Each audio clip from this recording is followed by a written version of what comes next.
Hi everyone, നമ്മൾ നോക്കാൻ പോകുന്നത് മോഡ്യൂൾ 3 ആണ്. സോ മോഡ്യൂൾ 3യുടെ ആദ്യത്തെ ടോപ്പിക് എന്ന് പറയുന്നത് ഡേറ്റാബേസ് സിമിലാരിറ്റി സെർച്ചിങ് ആണ്. അപ്പം അതിൽ നമ്മൾ ഫോളോ ചെയ്യുന്നത് ഹ്യൂറിസ്റ്റിക് മെത്തേഡ്സ് ആണ്. ഹ്യൂറിസ്റ്റിക് മെത്തേഡ് എന്ന് പറയുന്നത് നമ്മൾ സീക്വൻസ് അലൈൻമെൻറ്റ് ചെയ്തിട്ട് നമ്മൾ ഡേറ്റാബേസുമായിട്ട് നമ്മൾ കമ്പയർ ചെയ്ത് നോക്കുക എന്നുള്ളതാണ് ഹ്യൂറിസ്റ്റിക് മെത്തേഡ് കൊണ്ട് നമ്മൾ ഉദ്ദേശിക്കുന്നത്. ഇവിടെ നമ്മൾ ചെയ്യുന്ന എന്താണെന്ന് വെച്ച് കഴിഞ്ഞാൽ നമ്മൾ ഈ അലൈൻമെൻറ്റിൻ്റെ ഒരു ഫ്രാക്ഷൻ മാത്രം അല്ലെങ്കിൽ ഒരു ചെറിയൊരു പോർഷൻ മാത്രം എടുത്തിട്ടായിരിക്കും നമ്മൾ കമ്പാരിസൺ ചെയ്യുന്നത്. എന്തുമായിട്ട്? ഡേറ്റാബേസുമായിട്ടുള്ള കമ്പാരിസൺ ചെയ്യുന്നത്. അപ്പം അതിന് നമ്മൾ 2 ഹ്യൂറിസ്റ്റിക് മെത്തേഡ്സ് ഉണ്ട്. സോ പ്രീവിയസ് മോഡ്യൂൾ നമ്മൾ പഠിച്ച ഫാസ്റ്റ എന്ന് പറയുന്നതും ഈ ഒരു ഹ്യൂറിസ്റ്റിക് മെത്തേഡ് തന്നെയാണ്. നമ്മൾ നെക്സ്റ്റ് സെക്കൻഡ് ഹ്യൂറിസ്റ്റിക് മെത്തേഡാണ് ഇവിടെ നോക്കാൻ പോകുന്നത്. That's nothing but blast. Blast stands for basic local alignment search tool. ഇത് ലോക്കൽ അലൈൻമെൻറ്റിന് വേണ്ടിയിട്ടായിട്ടുള്ള ഒരു സെർച്ചിങ് ടൂളാണ്, അല്ലെങ്കിൽ ഒരു ഹ്യൂറിസ്റ്റിക് മെത്തേഡാണ്.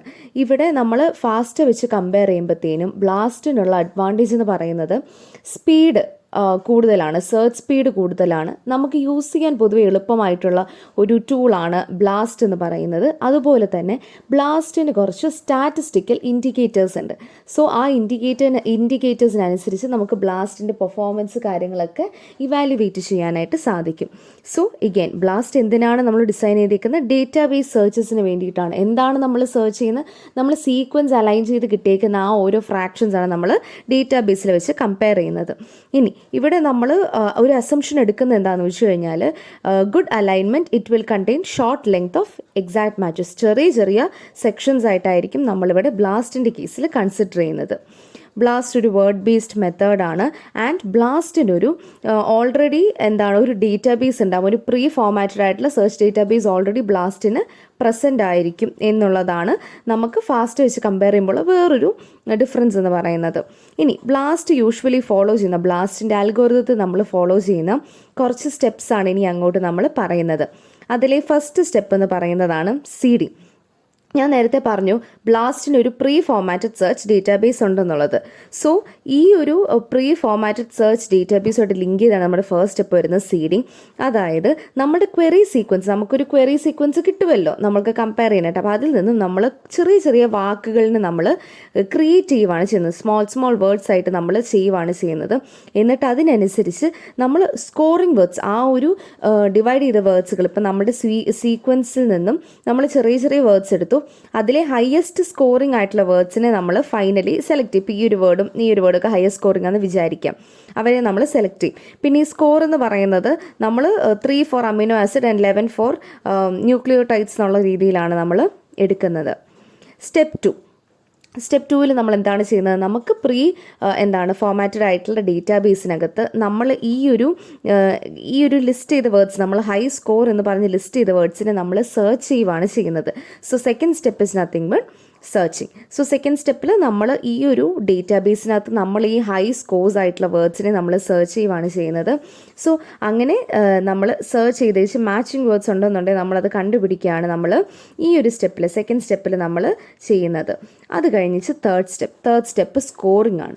സ്കോറിംഗ് എന്ന് പറയുന്നത് നമുക്കൊരു മെട്രിക്സ് കാണും. അതിനെ സ്കോറിംഗ് മെട്രിക്സ് എന്നോ സബ്സ്റ്റിറ്റ്യൂഷൻ മെട്രിക്സ് എന്നോ നമ്മൾ പറയും. നമ്മൾ ആ മാച്ച് ചെയ്യുന്ന വേർഡ്സിന് നമ്മളുടെ ഡേറ്റാബേസും നമ്മളുടെ സീക്വൻസും, ഡേറ്റാബേസ് സീക്വൻസും തമ്മിലുള്ള കമ്പാരിസണിൽ മാച്ച് ചെയ്യുന്നതിനനുസരിച്ച് നമ്മൾ സ്കോർ ഇടും. മാച്ച് ആണെന്നുണ്ടെങ്കിൽ നമുക്ക് ഇത്തിരി പർട്ടിക്കുലർ സ്കോർ ഇടും. അങ്ങനെ വേർഡ്സിൻ്റെ സ്കോർസ് എല്ലാം നമ്മളൊരു മെട്രിക്സിൽ പ്ലോട്ട് അല്ലെങ്കിൽ ഒരു മെട്രിക്സിൽ നമ്മൾ എഴുതുന്നതിനെയാണ് നമ്മൾ സ്റ്റെപ്പ് 3 സ്കോറിംഗ് എന്ന് വിശേഷിപ്പിക്കുന്നത്. അടുത്ത സ്റ്റെപ്പ് 4 എന്ന് പറയുന്നത് അലൈൻമെൻ്റ് ആണ്. സോ അലൈൻമെൻ്റ് എന്ന് പറയുമ്പോഴത്തേനും നമ്മളിവിടെ എന്താണ് ചെയ്യുന്നത്? നമുക്ക് രണ്ട് സെറ്റ് ഓഫ് സീക്വൻസ് ഉണ്ട്. അല്ലെങ്കിൽ നമുക്ക് ഫസ്റ്റ് ഒരു സീക്വൻസ് ഉണ്ട്, പിന്നെ അടുത്ത് നമുക്ക് ഡേറ്റാബേസിൻ്റെ അതേ സീക്വൻസിൻ്റെ കമ്പാരിസൺ ഉണ്ട്. ഇവിടെ നമ്മൾ സ്റ്റെപ്പ് 4ൽ ചെയ്യുന്നത് പെയർ വൈസ് അലൈൻമെൻ്റ് ആണ്. സോ പെയർ വൈസ് അലൈൻമെൻറ്റിന് നമ്മളിവിടെ എന്താണ് ചെയ്യുന്നത്? നമ്മൾ 2 വേർഡ്സിനെയും 2 ഡയറക്ഷനിലോട്ട് എക്സ്റ്റെൻഡ് ചെയ്യുവാണ് ചെയ്യുന്നത്. ഇവിടെ എക്സ്റ്റെൻഡ് ചെയ്യുമ്പോഴത്തേനും നമ്മൾ അലൈൻമെൻറ്റ് സ്കോർ യൂസ് ചെയ്യുന്നത് ചെയ്യുന്നത്, ആ ഒരു അലൈൻമെൻറ്റ് സ്കോർ കൗണ്ട് ചെയ്യാനായിട്ട് യൂസ് ചെയ്യുന്നത് അതേ സബ്സ്റ്റിറ്റ്യൂഷൻ മെട്രിക്സ് ആണ്. നമ്മൾ പ്രീവിയസ് സ്റ്റെപ്പിൽ യൂസ് ചെയ്ത അതേ സബ്സ്റ്റിറ്റ്യൂഷൻ മെട്രിക്സ് തന്നെയാണ് നമ്മൾ യൂസ് ചെയ്യുന്നത്. ഇനി ഇവിടെ നമുക്ക് പുതിയൊരു കൺസെപ്റ്റ് കൂടി ഉണ്ട്, ത്രഷോൾഡ്. ഇനി ത്രഷോൾഡ് എന്ന് പറയുമ്പോൾ നമുക്ക് രണ്ട് രീതിക്ക് അത് പറയാം. ഡ്രോപ്പ് ത്രഷോൾഡ് ഉണ്ട്, ചിലതിൻ്റെ ത്രഷോൾഡിൻ്റെ അബവ് എന്നുള്ളൊരു രണ്ട് രീതിക്കുള്ള കേസസ് നമുക്കിവിടെ ഈ ഒരു കേസിൽ കാണാനായിട്ട് സാധിക്കും. സോ അലൈൻമെൻറ്റിനനുസരിച്ച് നമ്മളാണ് ഫിക്സ് ചെയ്യുന്ന ഏത് ത്രഷോൾഡാണ് നമ്മൾ ഫോളോ ചെയ്യേണ്ടതെന്നുള്ളത്. സോ ഡ്രോപ്പ് ത്രഷോൾഡ് ആണ് എന്നുണ്ടെങ്കിൽ ഞാനിപ്പം എൻ്റെ സീക്വൻസ് ഉണ്ട്, എൻ്റെ ഡേറ്റാബേസിൻ്റെ സീക്വൻസ് ഉണ്ട്, രണ്ടും കൂടി ഞാൻ എക്സ്റ്റെൻഡ് ചെയ്ത് I will go until and unless the score of the alignment drops below the threshold due to mismatches. അപ്പോൾ അതുവരെ പോയി ഡ്രോപ്പ് ത്രഷോൾഡ് താഴോട്ടായി എന്നുണ്ടെങ്കിൽ ഞാനതവിടെ സ്റ്റോപ്പ് ചെയ്യുവാണ് ചെയ്യുന്നത്. ഇനി വേറൊരു കേസ് ഉണ്ട്, ചിലപ്പോൾ അവരൊരു ത്രഷോൾഡ് ലിമിറ്റ് വെച്ചിട്ട് അതിൻ്റെ മണ്ടയിലെത്താനായിട്ട് നോക്കും, മേ ബി ജസ്റ്റ് അബവ് എത്താനായിട്ട് നോക്കും. സോ അതും അങ്ങനെ എത്തിയെന്നുണ്ടെങ്കിൽ നമ്മൾ അവിടെ അലൈൻമെൻറ്റ് സ്റ്റോപ്പ് ചെയ്യാണ് ചെയ്യുന്നത്. അപ്പോൾ ഫോർത്ത് സ്റ്റെപ്പിൽ എന്താണ് നടക്കുന്നത്? പെയർ വൈസ് അലൈൻമെൻറ്റ് ആണ് ചെയ്യുന്നത്. രണ്ട് ഡയറക്ഷനിലും നമ്മൾ എക്സ്റ്റെൻഡ് ചെയ്യുവാണ് നമ്മുടെ രണ്ട് സീക്വൻസസിനെയും ചെയ്യുന്നത്. എന്നിട്ട് നമ്മൾ ഡ്രോപ്പ് ത്രഷോൾഡ് നോക്കുന്നെങ്കിൽ ത്രഷോൾഡ് ബിലോ അല്ലെങ്കിൽ ത്രഷോൾഡ് അബവ് എന്നുള്ളൊരു രീതിയിൽ നമ്മൾ ചെയ്യുവാണ് ചെയ്തത്. അപ്പോൾ മിസ്മാച്ചസ് ഈ ത്രഷോൾഡിന് താഴെ വരുവാണെന്നുണ്ടെങ്കിൽ ജസ്റ്റ് സ്റ്റോപ്പ് ചെയ്യുകയാണ് അവിടെ ചെയ്യുന്നത്. നമുക്ക് ഫൈനലി കിട്ടുന്ന അലൈൻമെൻറ്റ് പെയറിനെ, അതായത് ഗ്യാപ്പ് ഇല്ലാത്ത അലൈൻമെൻറ്റ് പെയറിനെ നമ്മൾ MSP അല്ലെങ്കിൽ മാക്സിമൽ സെഗ്മെൻറ്റഡ് പെയർ അല്ലെങ്കിൽ HSP high scoring segment pair എന്ന് നമ്മൾ വിശേഷിപ്പിക്കും. ബ്ലാസ്റ്റിൻ്റെ അൽഗോരിതത്തിൻ്റെ ഡയഗ്രമാണ് നമുക്കിവിടെ കാണാനായിട്ട് സാധിക്കുന്നത്. അതിലെ ഫസ്റ്റ് വൺ നമ്മൾ ഓൾറെഡി പറഞ്ഞ സ്റ്റെപ്പ് തന്നെയാണ്. അതായത് നമ്മൾക്ക് ഒരു സീക്വൻസ് ഉണ്ട്, ഈ ഒരു സീക്വൻസിൽ നിന്ന് നമ്മൾ വേർഡ്സ് എടുക്കുകയാണ് ചെയ്യുന്നത് അല്ലേ, സ്മോൾ ഹൈ സ്കോറിംഗ് വേർഡ്സിന് എടുക്കുകയാണ് ചെയ്യുന്നത്. അഗൈൻ ഇത് ലെങ്ത് W ആണ്. സോ W = 3, W = 11 എന്നൊക്കെ ഞാൻ ഇനീഷ്യലി പറഞ്ഞത് ലെങ്ത് ആണ്, സ്കോർ അല്ല. Please note that mistake. അപ്പം അത് നമ്മൾ ഒരു ലെങ്ത് ഉള്ള ഇതാണ് എടുക്കുന്നത്. ക്വയറിയിൽ നിന്ന് നമ്മൾ ഇത്ര ലെങ്ത് ഉള്ള വേർഡ്സിനെയാണ് നമ്മൾ എടുക്കുന്നത്. എന്നിട്ട് എന്താണ് നമ്മൾ ചെയ്യുന്നത്? നമ്മൾ അവരെ ഡേറ്റാബേസുമായിട്ട് കമ്പയർ ചെയ്തിട്ട് എക്സാക്ട് മാച്ചസ് കണ്ടുപിടിക്കാനായിട്ടാണ് നമ്മൾ നോക്കുന്നത്. സോ ഇവിടെ നമ്മൾ എന്താണ് ചെയ്യുന്നത്? എക്സാക്ട് മാച്ചസ് ആണ് കണ്ടുപിടിക്കുന്നത്. എന്തിൻ്റെ? നമ്മൾ വേർഡ്സിൻ്റെ, നമ്മൾ ഹൈ സ്കോറിംഗ് വേർഡ്സ് എടുത്ത് ഡേറ്റാബേസുമായിട്ട് കമ്പയർ ചെയ്യുവാണ് നമ്മൾ ചെയ്തത്. ഇനി എന്താണ് നമ്മൾ ചെയ്യുന്നത്? ഇനി അതേ ആ പ്രീവിയസ് പറഞ്ഞ രണ്ട് സാധനത്തിൻ്റെ അവരൊരു സീക്വൻസ് വെച്ചൊരു എക്സാമ്പിളാണ് കൊടുത്തേക്കുന്നത്. അപ്പോൾ ഈ ഇത്രയും വലിയ നമുക്കൊരു സീക്വൻസ് കിട്ടിയെന്ന് വിചാരിക്കാം. ഇതിനെ ഞാൻ ഹൈ സ്കോറിംഗ് വേർഡ്സ് ഒക്കെ ആയിട്ട് ഞാനിങ്ങനെ ഇത് കണ്ടോ, ഇങ്ങനെ ഹൈ സ്കോറിംഗ് വേർഡ്സ് ഒക്കെ ആയിട്ട് ഞാനിങ്ങനെ ബ്രേക്ക് ചെയ്തുകൊണ്ടിരിക്കുകയാണ്. ഓക്കെ, ഇനി എന്താണ് ഞാൻ ചെയ്യുന്നത്? ഈ ബ്രേക്ക് ചെയ്ത സീക്വൻസിനെ ഞാൻ എൻ്റെ ഡേറ്റാബേസിലുള്ള സീക്വൻസ് വെച്ച് മാച്ചിങ്സ് കണ്ടുപിടിക്കുകയാണ് ചെയ്യുന്നത്. അതാണ് നമ്മുടെ ഫസ്റ്റ് ആൻഡ് സെക്കൻഡ് സ്റ്റെപ്പ്. അത് കഴിഞ്ഞ് സ്കോറിങ് കഴിഞ്ഞിട്ട് എന്താണ് നടക്കുന്നത്? പെയർ വൈസ് അലൈൻമെൻറ്റ് ആണ് നടക്കുന്നത് അല്ലേ. അപ്പം നമ്മൾ ഇവിടെ കൊടുത്തേക്കുന്നത് greater than A threshold value of S ആണ്. നമ്മൾ ചിലയിടത്ത് കൊടുത്തേക്കുന്ന ഡ്രോപ്പ് ത്രഷോൾഡ് വെച്ചിട്ട് ജസ്റ്റ് ബിലോ ദ ത്രഷോൾഡ്, മിസ്മാച്ചസ് വരുന്നതിൻ്റെ ജസ്റ്റ് ബിലോ ദ ത്രഷോൾഡ് എന്നുള്ള രീതിയിലാണ് കൊടുത്തേക്കുന്നത്. ഇത് നിങ്ങൾക്ക് ഏത് വേണം എടുത്ത് എഴുതാം. അപ്പം ഇവിടെ എന്താണ് ചെയ്യുന്നത്?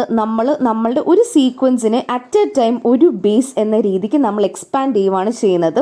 ആൻഡ് നമ്മൾ ആ ത്രഷോൾഡ് റീച്ച് ചെയ്യുമ്പോഴത്തേന് അവിടെ സ്റ്റോപ്പ് ചെയ്യുവാണ് ചെയ്യുന്നത്.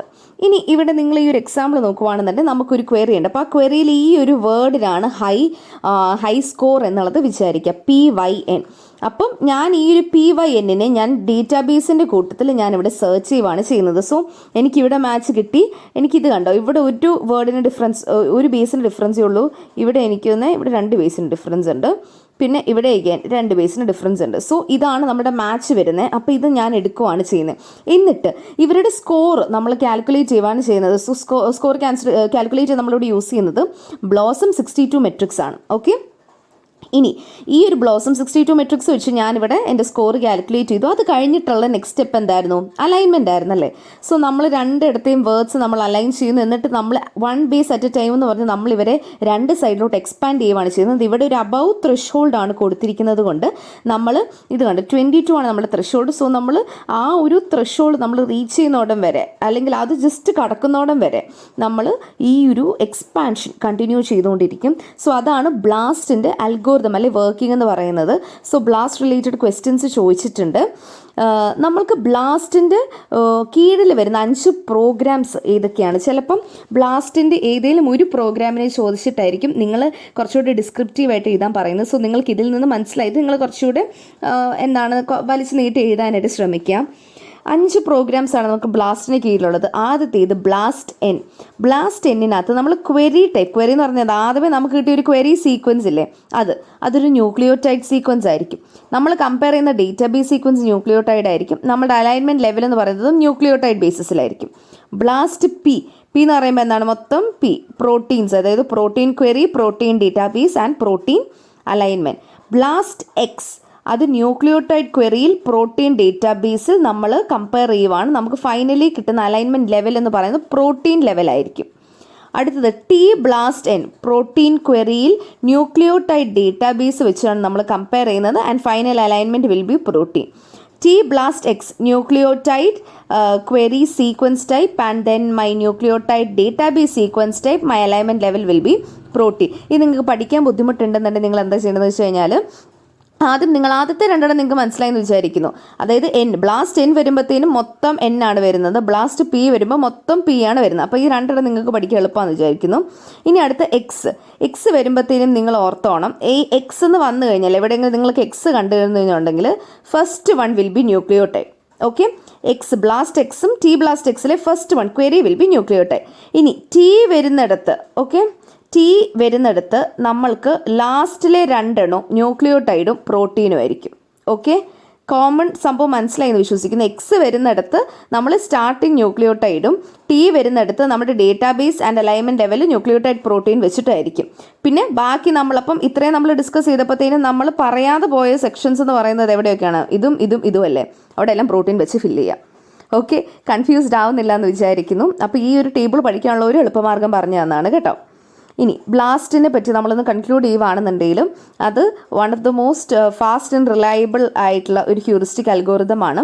അതൊരു ബെസ്റ്റ് അലൈൻമെൻറ്റ് കണ്ടുപിടിക്കുകയല്ല, ജസ്റ്റ് മാച്ചിങ് സീക്വൻസസ് വെച്ചിട്ടാണ് ചെയ്യുന്നത്. പിന്നെ ബ്ലാസ്റ്റ് എന്ന് പറയുന്നത് ഡിഫോൾട്ട് പാരാമീറ്റേഴ്സുമായിട്ട് യൂസ് ചെയ്യാനായിട്ട് കുറച്ചുകൂടി ഈസിയാണ് ആൻഡ് അതിനൊരു പക്ക ഫ്രെയിം വർക്ക് ഉണ്ട്, എന്തിന്, സ്കോറിൻ്റെ ഇവാലുവേഷനായിട്ട്. ഇനി അടുത്തത് ബ്ലാസ്റ്റിൻ്റെ സ്റ്റാറ്റിസ്റ്റിക്കൽ സിഗ്നിഫിക്കൻസ് ആണ് നമ്മൾ നോക്കുന്നത്. ബ്ലാസ്റ്റിന് 2 രീതിക്കുള്ള ടൂൾസ് വെച്ച് അല്ലെങ്കിൽ 2 രീതിക്കുള്ള സ്റ്റാറ്റിസ്റ്റിക്കൽ ഇൻഡിക്കേറ്റേഴ്സ് ഉണ്ട്. ഇതൊരുപാട് ഡീപ്പായിട്ട് നിങ്ങൾ പഠിക്കണം എന്നല്ല, ജസ്റ്റ് ഒന്ന് അറിഞ്ഞിരിക്കുക. കാരണം നമ്മളുടെ സാമ്പിൾ പേപ്പറിൽ സ്റ്റാറ്റിസ്റ്റിക്കൽ സിഗ്നിഫിക്കൻസ് ചോദിച്ചിട്ടുണ്ട്. ഓക്കെ, അതിലെ ഫസ്റ്റ് വൺ എന്ന് പറയുന്നത് ഈ വാല്യൂ ആണ്. ഈ വാല്യൂ എന്ന് പറയുന്നത് എന്തിനാണ്, ബേസിക്കലി ഇപ്പം എനിക്ക് കിട്ടിയിരിക്കുന്ന മാച്ച് എന്ന് പറയുന്നത് ഒരു റാൻഡം ചാൻസ് കൊണ്ട് വന്ന മാച്ചാണ്, അല്ലാതെ ലൈക്ക് എന്താണ് ആ ഒരു റാൻഡംനെസ് കാരണം മാത്രം വന്നൊരു മാച്ചാണ് എന്നുള്ളൊരു രീതിയിൽ തെളിയിക്കുന്ന ഒരു വാല്യൂ ആണ് ഈ വാല്യൂ എന്ന് പറയുന്നത്. അതായത് പ്രോബബിലിറ്റി കാരണമാണ് എനിക്കിവിടെ ഒരു മാച്ച് സംഭവിച്ചതെന്നുള്ളത്. ഇനി ഇതിൻ്റെ ഒരു പ്രശ്നം ഞാൻ പറയാം. ഈ വാല്യൂ കൂടെയുള്ള പ്രശ്നം എന്താണെന്ന് വെച്ച് കഴിഞ്ഞാൽ ഒരു റാൻഡംനെസ് കാരണം മാത്രമാണ് എനിക്ക് അവിടെ ഒരു മാച്ച് വന്നുവെന്നുണ്ടെങ്കിൽ ചിലപ്പോൾ ഞാൻ 2 സ്പീഷീസിൻ്റെ അല്ലെങ്കിൽ രണ്ട് സ്പീഷീസിൻ്റെ ഞാൻ ഇപ്പം സീക്വൻസസ് ആണ് കമ്പയർ എന്ന് വിചാരിക്കുന്നത്. ഇതിൻ്റെ സ്പീഷി 1 ആണ്, ഇതെൻ്റെ സ്പീഷീസ് 2 ആണ്. ഇപ്പം എൻ്റെ ഈ വാല്യൂ ഹൈ ആണ് എന്നുണ്ടെങ്കിൽ ഉള്ള പ്രശ്നം എന്താണെന്ന് വെച്ച് കഴിഞ്ഞാൽ ഇപ്പോൾ ഒരു റാൻഡംനെസ് കാരണമാണ് എനിക്കിവിടെ മാച്ച് വന്നത്. അപ്പം എന്താണ്, ഈ സ്പീഷീസ് 1ഉം സ്പീഷീസ് 2ഉം തമ്മിൽ ഒരു എവല്യൂഷണറി റിലേഷനും എനിക്ക് ക്ലെയിം ചെയ്യാനായിട്ട് സാധിക്കില്ല. കാരണം ഈ വാല്യൂ ഹൈ ആണ്, അത് റാൻഡമായിട്ട് വന്നൊരു സംഭവമാണ്, അല്ലാണ്ട് ഒറിജിനലായിട്ട് എന്നുള്ളതല്ല, അതൊരു സിമിലാരിറ്റി ഉള്ളതുകൊണ്ട് വന്നതല്ല, അതൊരു റാൻഡമായിട്ട് ഒരു പ്രോബബിലിറ്റി ബേസിസിൽ വന്നതാണ് എന്നുള്ളതാണ് എൻ്റെ ഈ വാല്യൂ ഹൈ ആണ് എന്നുള്ള ഒരു കാര്യം പറയുമ്പോൾ ഞാനിവിടെ പ്രൂവ് ചെയ്യാനായിട്ട് ശ്രമിക്കുന്നത്. സോ ഈ വാല്യൂ എന്ന് പറയുന്നത് അങ്ങനെ ഒരു സ്റ്റാറ്റിസ്റ്റിക്കൽ ഇൻഡിക്കേറ്റർ ആണ്, അത് പ്രോബബിലിറ്റിയുമായിട്ട് റിലേറ്റഡ് ആണ്. നമ്മൾ യൂഷ്വലി സിംഗിൾ പെയർവൈസ് അലൈൻമെൻറ്റിനാണ് നമ്മളത് യൂസ് ചെയ്യുന്നത്. ഈ ഒരു ഫോർമുല നോക്കുകയാണെന്നുണ്ടെങ്കിൽ E = M × N × P. So M × N × P M എന്ന് പറയുന്നത് number of total residues in ഡേറ്റാബേസിൽ വെച്ചിട്ടാണ് M. N എന്ന് പറയുന്നത് ക്വറി സീക്വൻസിലെ റെസിഡ്യൂസ് എന്ന് പറയുന്നത് ബേസിക്കലി നമ്മൾ ആ ബേസ് പെയർ എന്നുള്ള ഒരു രീതിയിൽ പറഞ്ഞാൽ മതി. P എന്ന് പറയുന്നത് പ്രോബബിലിറ്റിയാണ്, അതായത് മൈ HSP alignment it is a result of a random chance. പിടികിട്ടിയോ? അപ്പം റാൻഡം ചാൻസും സിഗ്നിഫിക്കൻസ് അല്ലെങ്കിൽ സിമിലാരിറ്റി മാച്ച് എന്ന് പറയുന്നത് രണ്ടും 2 sides ആണ് of A same coin. Okay, so ഈ വാല്യൂ അഗൈൻ എന്താണ് നമ്മൾ പ്രൊവൈഡ് ചെയ്യുന്നത്, പ്യുവർലി ബൈ ചാൻസ് ആണോ അല്ലയോ എന്നുള്ളത്. സോ ലോവർ ദി വാല്യൂ ആണ് നമ്മൾ മോസ്റ്റ് സിഗ്നിഫിക്കൻറ്റ് മാച്ച് കണ്ടുപിടിക്കുന്നത്. സോ ഒരു സിഗ്നിഫിക്കൻസ് വേണമെന്നുണ്ടെങ്കിൽ നമ്മുടെ ഈ വാല്യൂ ചെറുതായിരിക്കണം. അതുപോലെ തന്നെ നമുക്ക് ഉള്ള ബ്ലാസ്റ്റിനുള്ള വേറൊരു ഇൻഡിക്കേറ്റർ എന്താണ്, നമ്മൾക്ക് ബിറ്റ് സ്കോർ എന്ന് പറയുന്നൊരു ഇൻഡിക്കേറ്ററാണ്. സോ ബിറ്റ് സ്കോർ എന്ന് പറയുന്നത് നമ്മൾ അഗൈൻ ഇതൊരു ഫോർമുലയാണ്. അപ്പോൾ ഇതിലെ ബിറ്റ് സ്കോർ S' വെച്ചിട്ടാണ് നമ്മൾ എസ് ഡാഷ് വെച്ചിട്ടാണ് നമ്മൾ റെപ്രസെൻറ്റ് ചെയ്യുന്നത്. ഇനി അടുത്തത് ലാംഡ എന്ന് പറയുന്നത് ഗംബിൾ ഡിസ്ട്രിബ്യൂഷൻ കോൺസ്റ്റൻ്റ് ആണ്. അതുപോലെ തന്നെ ഇനി അടുത്തത് എസ് എന്ന് പറയുന്നത് റോ അലൈൻമെൻറ്റ് സ്കോറും ആൻഡ് കെ എന്ന് പറയുന്നത് സ്കോറിംഗ് മെട്രിക്സുമായിട്ട് അസോസിയേറ്റ് ചെയ്തിരിക്കുന്ന കോൺസ്റ്റൻറ്റുമാണ്. അപ്പം higher the bit score more significant the matches. അപ്പം എന്താണ് ഈ വാല്യൂവിൻ്റെ നേരെ ഓപ്പോസിറ്റ് ആയിട്ടുള്ള സംഭവമാണ് ഇത് വരുന്നത്. സോ എന്താണ് ഇവിടെ നമ്മൾ ചെയ്യുന്ന എന്താണ്, നമ്മൾ സ്റ്റാറ്റിസ്റ്റിക്കൽ ഇൻഡിക്കേറ്റർ ആണ് നമ്മൾ നോക്കിക്കൊണ്ടിരുന്നത് ബ്ലാസ്റ്റിൻ്റെ. സോ പ്രീവിയസിൽ വന്നു കഴിഞ്ഞെന്നുണ്ടെങ്കിൽ, അതായത് നമ്മൾ ഈ വാല്യൂ ആണെന്നുണ്ടെങ്കിൽ നമ്മൾ എന്താണ് ഇവിടെ ചെയ്യുന്നത്, ഈ വാല്യൂ ആണെന്നുണ്ടെങ്കിൽ നമ്മൾ എന്താണ് കുറവ് ഈ വാല്യൂ ആണ് നമ്മൾ പ്രിഫർ ചെയ്യുന്നത്, ബിറ്റ് സ്കോർ നമ്മൾ കൂടുതലാണ് നമ്മൾ പ്രിഫർ ചെയ്യുന്നത്. സോ ഡേറ്റാബേസ് സിമിലാരിറ്റി സെർച്ചിനെ പറ്റിയിട്ട് നമുക്കൊരു 2 സെൻറ്റൻസ് പറയാം. അപ്പോൾ അത് ഡേറ്റാബേസ് സിമിലാരിറ്റി സെർച്ചിങ് ആയിരുന്നു നമ്മൾ ഇത്രയും തന്നെ പറഞ്ഞുകൊണ്ടിരുന്നത്. അതിന് 3 യൂണീക്ക് റിക്വയർമെൻറ്റ്സ് ആണ് നമ്മൾ ആഗ്രഹിക്കുന്നത്. അതിൽ ആദ്യത്തെ എന്ന് പറഞ്ഞാൽ സെൻസിറ്റിവിറ്റി, അതായത് കറക്റ്റ് ഹിറ്റ്സ്. നമ്മൾ 2 പെയർ വൈസ് അലൈൻമെൻറ്റ് ചെയ്യുമ്പോഴത്തേനും കറക്റ്റ് ഹിറ്റ്സ് നമുക്ക് കിട്ടണം എന്നുള്ളതാണ് സെൻസിറ്റിവിറ്റിയും കൂടി നമ്മൾ ഉദ്ദേശിക്കുന്നത്. സെലക്ടിവിറ്റി എന്ന് പറയുന്നത് എന്താണെന്ന് വെച്ച് കഴിഞ്ഞാൽ ബേസിക്കലി നമ്മൾ ഇൻകറക്റ്റ് ആയിട്ടുള്ള ഹിറ്റ്സിനെ എക്സ്ക്ലൂഡ് ചെയ്യാനായിട്ട് സാധിക്കുക എന്നുള്ളതാണ്. അതായത് കറക്റ്റ് ആയിട്ടുള്ളതിനെ മാത്രം നമ്മൾ ഇൻക്ലൂഡ് ചെയ്യാവൂ, ബാക്കിയുള്ളതിനെ എക്സ്ക്ലൂഡ് ചെയ്യുക എന്നുള്ളതാണ് സെലക്ടിവിറ്റിയും കൂടെ നമ്മൾ ഉദ്ദേശിക്കുന്നത്. സ്പീഡ് എന്ന് പറഞ്ഞാൽ നിങ്ങൾക്കറിയാം. അപ്പോൾ ഇത് 3 ഡേറ്റാബേസ് സിമിലാരിറ്റി സെർച്ചിങ്ങിൻ്റെ യൂണീക്ക് റിക്വയർമെൻറ്റ്സ്.